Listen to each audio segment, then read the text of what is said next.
할아버지 집은 지금 살고 있는 집에서 차로 2시간 거리이다. 평범한 농촌 농가인데 그 시골 분위기가 썩 좋아서 고등학교 때 오토바이를 타기 시작했을 때부터 혼자서도 놀러 가곤 했다. 갈 때마다 할머니와 할아버지가 저랬다면 반겨주었다. 하지만 마지막으로 그곳에 간 것이 고3으로 올라가기 직전이었으니까 벌써 수십 년은 가지 않고 있다. 여기서 알아야 하는 것은 가지 않는 것이 아니라 가지 못하는 것이다. 고등학교 2학년 때 이 끝나고 봄방학 때 약속도 없었던 어느 날 너무 좋은 날씨에 꼬임받아서 할아버지 집까지 오토바이를 달렸다. 아직 좀 추웠지만 맑은 날씨라서 기분은 매우 상쾌했다. 할아버지 집에 도착해서 바람도 쐴긴 마루에 한쪽 팔로 머리를 받치고 누워서 아무 생각 없이 하늘을 바라보고 있었다. 서늘한 바람이 기분 좋게 몸을 타고 흐르고 따스한 햇살은 몸이 식지 않도록 따뜻하게 몸을 감쌌다. 그때 포 하고 묘한 소리가 들려왔다. 기계음 같은 게 아닌 사람이 입으로 내는 소리 같았다. 그것이 포인지 보인지 구별이 잘 안 가는 포와 보 사이 정도의 소리. 뭔가 하고 두리번거렸더니 울타리 위로 챙이 넓은 새하얀 모자가 올라와 있는 것을 발견했다.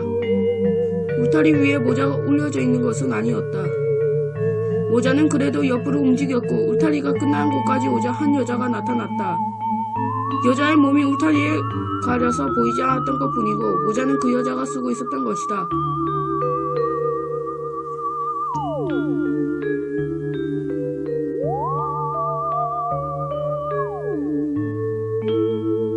그 여자는 모자색과 같은 새하얀 원피스를 입고 있었다. 하지만 울타리의 높이는 2m가 넘는데 그 울타리보다 키가 더 크려면 도대체 키가 몇일까? 별 생각도 안 하면서 그냥 멍하니 뒷모습을 바라보니 결국 시야에서 사라졌다. 아, 그리고 여자가 사라지자 포 하는 소리도 들리지 않았다. 그때는 원래 키가 큰 여자가 엄청나게 미천이 두꺼운 부츠나 힐을 신었다거나 키 큰 남자가 여장이라도 했나 보다 하고 대수롭지 않게 생각했다. 그날 오후 논에서 돌아온 할머니 할아버지와 이야기를 하다가 문득 그 일이 생각나서 말했다. 아까 엄청 큰 여자 봤는데 남자가 여장이라도 했을까? 라고 해도 아 그러자? 라면 별로 관심이 없어 보였다. 울타리보다 키가 더 컸어. 모자를 쓰고 포 라고 이상한 소리도 내면서 걸어다니던데 라고 한 순간 할머니와 할아버지는 말 그대로 그냥 얼어붙었다. 그러더니 할아버지가 몹시 흥분해하면서 언제 봤냐? 어디서 봤냐? 울타리보다 키가 얼마나 크냐며 약간 화난 듯이 질문을 쏟아붓는 것이었다. 할아버지의 그런 모습이 약간 당황하면서도 내가 질문에 대답을 마치자 할아버지는 굳은 얼굴을 깊이 생각하더니 옆방으로 가서 누군가에게 전화를 걸기 시작하였다.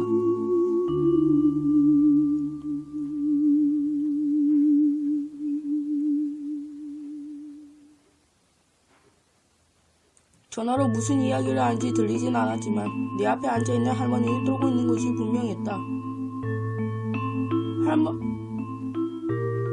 할아버지는 전화를 끝내고 방으로 돌아가서 오늘 밤은 자고 가라고 아니 무슨 일이 있어도 집으로 못 보내게 되었다고 말했다. 나는 무슨 잘못을 해버린 것인가 라고 필사적으로 생각했지만 무슨 생각도 나진 않았다. 아까 그 여자도 내가 보러 간 것이 아니라 그 여자가 마음대로 나타난 것이고 급히 나갈 준비를 하더니 할아버지는 누구를 데리러 간다고만 말하고 차를 타고 나가버렸다.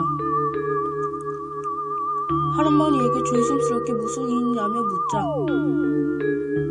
내가 팔척 귀신에게 홀린 것뿐이고 할아버지께서 어떻게든 해주실 것이라고 아무 걱정도 하지 말라고 하셨다.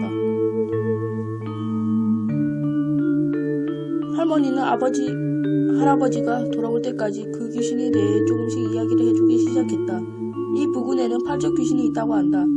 팔척 귀신은 덩치가 큰 여자의 모습을 하고 있고 이름 그대로 키가 팔척 정도 되면 포라고 남자 같은 목소리로 이상한 웃음소리도 내고 다닌다. 본 사람에 따라 상복을 입은 젊은 여자이기도 하고 기모노를 입은 노파이기도 하며 작업복을 입은 중년이기도 하는 등 모습은 각자 다르지만 여성이고 비정상적으로 키가 큰데다가 머리에는 무언가를 쓰고 있다는 점과 기분 나쁜 웃음소리는 누구의 말에서도 찾아볼 수 있는 사실이었다.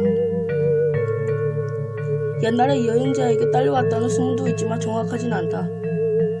다른 지역까지 못 가도록 이 지역이 동서남북 사방에 지장을 세워서 봉인되어 있기 때문에 다른 곳으로 가지는 못한다고 한다. 팔척 귀신에게 홀린 거의 모든 사람들이 그래왔듯이 팔척 귀신에게 홀리면 수일 만에 죽는다고 한다.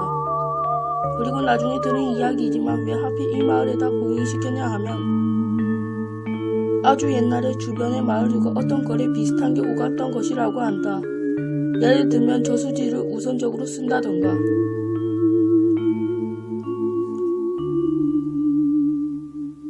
팔척 귀신의 피해는 수년에서 십수년 한 번쯤 있을까 말까 하는 일이기 때문에 옛날 사람들이 그거라면 할 수 있으면 된다고 생각하고 이 마을에 봉인해버렸다고 한다. 나는 갑자기 이런 이야기를 들어도 전혀 현실감이 없었다. 할아버지가 한 노파와 함께 돌아왔다. 그 노파는 나를 보더니 대뜸 가지고 있으라며 부적을 하나 쥐어주었다. 그리고는 할아버지가 함께 2층이 원래 비어 있었다. 방으로 올라가더니 무언가를 하기 시작했다. 할머니도 그때부터 계속 나와 함께 있었는데 화장실에 갈 때조차도 따라와서 문을 열어 두게 했다. 이렇게 되자 속으로 진짜 큰일이 일어나고 있구나 하는 생각이 들더니 겁이 났다. 한참 후 2층으로 불러서 할아버지와 노파가 있는 방에 들어갔다. 모든 창문이 신문지로 덮여있고 그 위에 부적이 붙여있는 데다가 방은 내구석에는 접시에 소금이 쌓아 올려져 있었다. 게다가 나무로 된 상자 같은 게 있었는데 그 위에 조그만 불상이 놓여 있었다. 그리고 어디서 가져왔는지 요강 2개가 있었다. 곧 있으면 해가 진다. 잘 들어라. 내일 아침까지 절대로 이 방에서 나오면 안 된다. 나도 네 할머니도 너를 부르는 일은 절대로 없을 테니까. 누가 널 부르더라도 들으면 안 된다. 그럼 내일 아침 7시가 되면 나오도록 해라. 집에는 연락해 놓으마 라고 할아버지가 무거운 표정으로 말하는데 끄덕이는 수밖에 없었다. 지금 할아버지께 들은 이야기를 새겨듣고 꼭 지키도록 해라. 절대로 부적은 가지고 있어야 한다. 할아버지와 함께 온 노파도 말했다. 그리고는 방에 혼자 남아있는데 TV는 봐도 된다고 하니 틀어봤다. 보고만 있어도 내 머리에 하나도 들어오지 않았다. 할머니가 만들어준 주먹밥과 과자를 먹고 싶은 생각이 전혀 없었다. 그냥 이불 속에서 들어가서 부들부들 떨고만 있었다. 그대로 어느새 잠이 들어버렸던 모양인데 깨서 보니 TV에서 심야의 하늘 동심 밤에 선전이 흐르고 있었고 시계를 보자 새벽 1시가 조금 넘은 시각이었다. 이상한 시간이 깨버린 것 같아서 찝찝해하고 있었는데 톡톡 창문에 톡톡 치는 소리가 들렸다. 돌멩이를 던지거나 해서 나는 소리가 아니라 그냥 손으로 가볍게 때리는 것 같은 소리. 바람 때문인지 누군가가 창문을 때리고 있는지는 몰랐지만 필사적으로 바람 때문이라고만 생각했다. 진정하려고 물을 한 모금 마셨지만 잘 넘어가지도 않고 너무 무서워서 TV 소리를 크게 켜고 죽은 힘을 다해서 TV만 보고 있었다. 그때 문 밖에서 할아버지의 목소리가 들려왔다. 너무 무서우면 그만해라. 나도 모르게 문을 열 뻔했지만 할아버지가 한 말이 떠올라서 그냥 손을 멈췄다. 또 목소리가 들린다. 왜 그러냐? 너 이름에 이리 나와라. 분명 할아버지 목소리였지만 분명히 할아버지 목소리가 아니었다. 이유는 모르겠지만 왠지 그럴 거라고 생각했는데 그럼 누굴까라고 생각하니 온몸에 소름이 돋았다. 방구석에 둔 소금 접시를 보니 쌓아둔 소금의 위쪽이 까맣게 변해 있었다. 부적을 쥐고 웅크려서 덜덜 떨고만 있는데 그때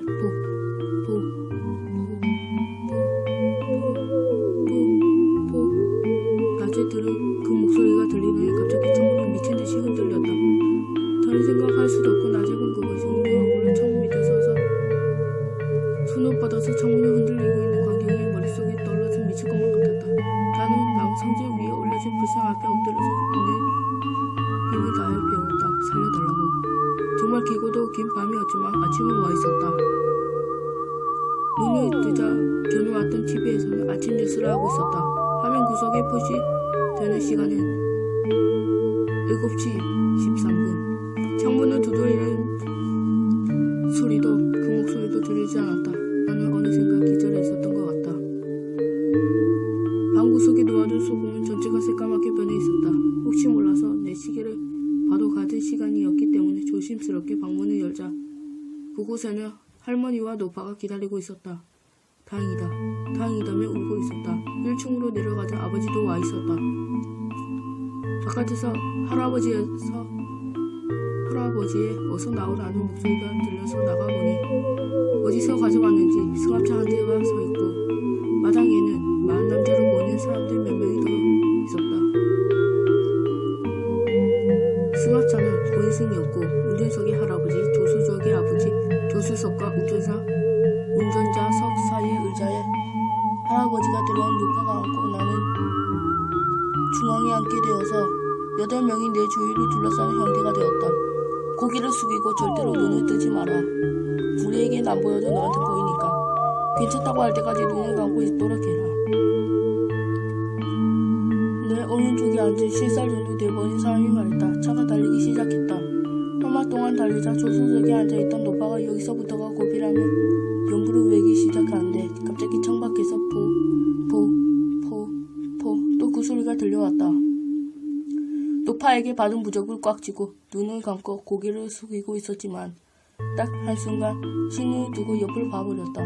긴 팔다리의 관절이 이상한 방향으로 꺾으면서 바로 차 옆을 달리고 있는 하얀 원피스의 여자. 머리는 창문보다 높은 곳에 있어서 보이진 않았지만 차 안을 들여다보려는지 몸을 굽히려고 하자 나도 모르게 힛 하는 소리가 났다. 보지 말아라. 옆에 있는 사람이 화난 듯이 말했다. 놀라서 눈을 꽉 감고 부적을 더욱 세게 쥐고 있었다. 콩 유리창을 때리는 소리가 들리기 시작했다. 내 주위에 많은 사람들에겐 저 같은 모습은 보이지 않아도 목소리는 들리지 않아도 소리는 들리는 모양이었다. 점점 숨이 가빠지는 사람도 있고 창문 두드릴 때마다 악 하고 소리 지르기까지 했다. 그러면서도 어찌어찌 마을에 지장이 세워진 곳 밖까지 도착했고 먼저 세워둔 아버지의 차를 옮겨 타기 위해서 차에서 내렸다. 할아버지는 따라와준 남자들에게 고개를 숙이며 인사를 하고 있었고 부적을 쥔 손을 펴라고 해도 손가락이 굳은 것처럼 잘 펴지지 않았다. 구겨진 부적을 새까맣게 타들어간 것처럼 변해 있었다. 노파와 할아버지는 이 말만 빠져나가면 펄쩍 귀신은 절대로 쫓아오지 못하니 괜찮을 것이라고 말했다. 노파는 그래도 혹시 모르니 가지고 있으라며 부적을 써주었고 나와 아버지는 그 길로 집으로 돌아왔다. 아무것도 바뀐 것이 없는 일상으로 돌아와 적응을 하고 그 후로 10수년간 거의 한번 울지 않고 살았다. 할아버지도 할머니도 노파도 돌아가시고 난 지금에 와서 이 글을 쓰는 이유는 단 하나. 들은 이야기에 의하면 엊그저께 외지 사람이 음주운전으로 그 마을 근처에서 사고가 났는데 차가 지장에 부딪혀서 지장이 하나 깨져버렸다고 한다. 어제부터 창밖에서 들리는 나기근 소리, 폭